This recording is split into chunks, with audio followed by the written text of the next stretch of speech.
In this video, I'm gonna be showing you the easiest way to add your name on your iPhone lock screen without any third-party app. Just follow me to do it. Go to your iPhone settings app and scroll down. Tap on focus.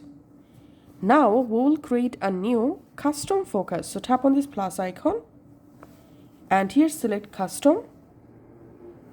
In this name box, type the name, which name you want to visible in your lock screen.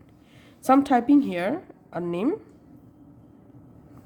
Now you can change your focus name color from here, and you can also select a symbol for the focus mode and tap on next.